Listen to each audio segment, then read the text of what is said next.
Alright, we got a Galactic challenge that, in the grand scheme of things, I'm early on. Maybe I'll have this uploaded in time and somebody actually can review it for useful insight. So, this is Lothal Rebel bonuses for Imperial troopers. Let's see. Obviously, you can see I max created it. So anyhow, let's get into this. Modifiers. The global. Rebellious. Whenever an ally uses a special ability during their turn, call a random other ally to assist. Whenever a character attacks out of turn, they gain a stack of Rebellious, which can't be copied, dispelled, or prevented. At 20 stacks of Rebellious, they gain an additional 30% offense. Rebellious, plus 2% critical chance and critical damage stacking, max 20. So that's both sides. Now for us, player. Imperial armor. Imperial troopers have plus 15% max health and max protection. The first time each non-droid Imperial trooper not in the leader slot is defeated, they revive with 100% health and 75% protection. Whenever an Imperial trooper revives, inflict all enemies with stagger and vulnerable for 1 turn, which can't be resisted. Whenever an Imperial trooper with less than 100% turn meter gains bonus turn meter, they recover 5% health and protection, and gain 10% critical damage, stacking for 1 turn. Whenever an Imperial trooper attacks out of turn, they gain 2% bonus protection stacking for 1 turn. And then the enemy. A couple surprises left. Rebel allies gain 50% health steal and can't be countered. Whenever a rebel's health falls below 90%, they are inflicted with cornered. When a rebel ally's health is above 95%, cornered is removed and they gain 10% offense, stacking, max 50% for the rest of the encounter. Cornered.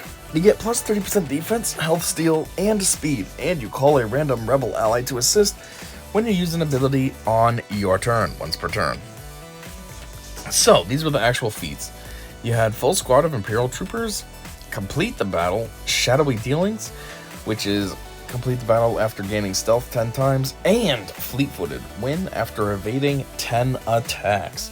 So I did this in 2 battles.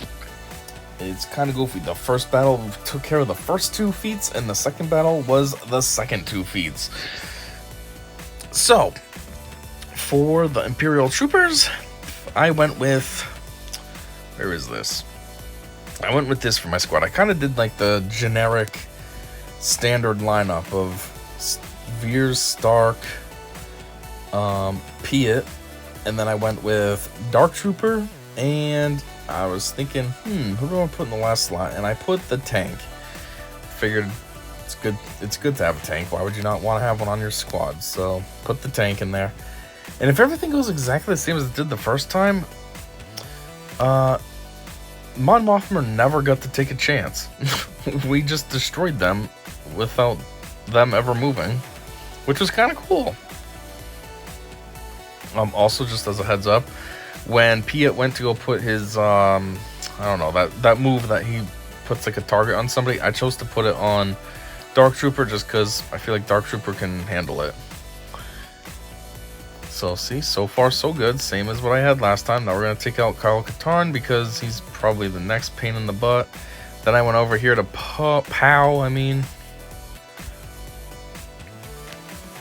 Pow's gone, and now Hoth Rebel Scout, and they never got a chance to take a turn, which was pretty awesome. I don't think I've ever experienced that with Imperial troopers on my side. I know that that's doable. They do it to me all the time, but I'm never able to do it to anybody. So that was cool. Anyhow, though, because I destroyed them without them even taking a turn, obviously I couldn't evade any attacks. And then as far as gaining stealth, well, I didn't pay attention to that in the first place, so I didn't know about stealth being a requirement. But obviously, I can't complete evading attacks if they never attacked me. So, the way I got these 2, which I didn't even think, I just thought that this was going to cover the stealth. I didn't think of the evasion, but it worked for evasion as well. It was, I used, what the heck is he? Maul lead, obviously. Then I threw on Sith Eternal. Who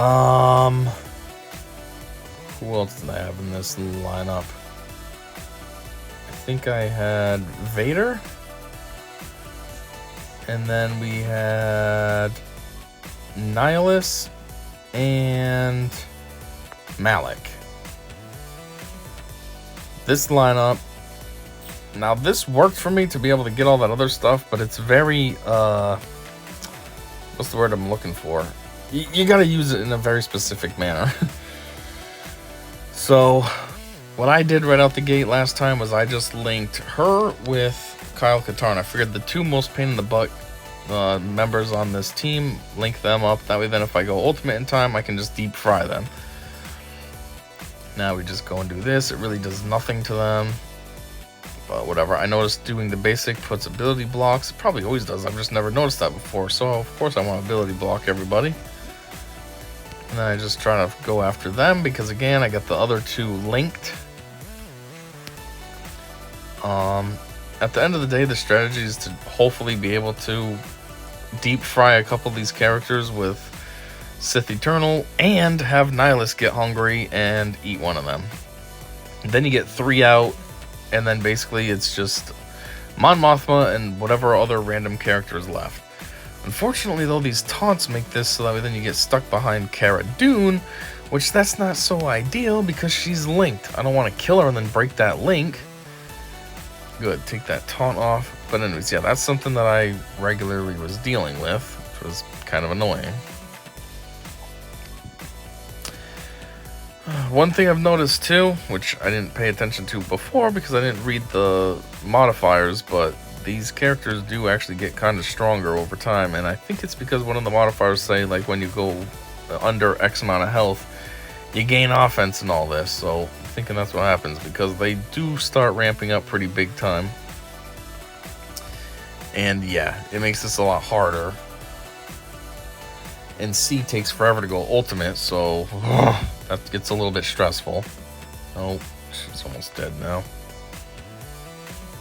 Oh man, come on. I don't really want to kill her. 1, I need him to go ultimate, and 2, I want to be able to deep fry them.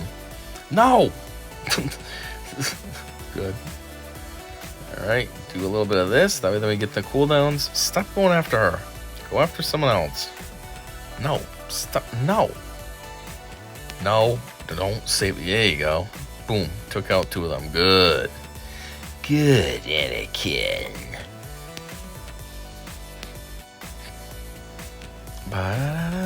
Stupid called one. Alright, Nihilus, I'm pretty sure you'd be ready to eat, so let's go. Get hungry.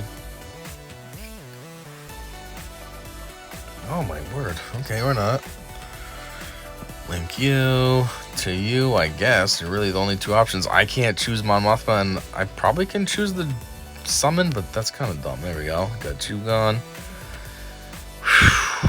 This takes forever. This actually went way better than my first time. I figured it would go worse because the first time it was hard work to get what I got done. But I think it's because C actually went ultimate and was able to deep fry 2 of them. The first time I didn't have that luck. When I went ultimate, nobody got deep fried. Good. But yeah, and so as long as everything goes smoothly, then you'd have the last 2. This is what I did last time. And yeah, got the shadowy dealings, which that's kind of obvious, but I also ended up evading 10 attacks, which I did not realize happened.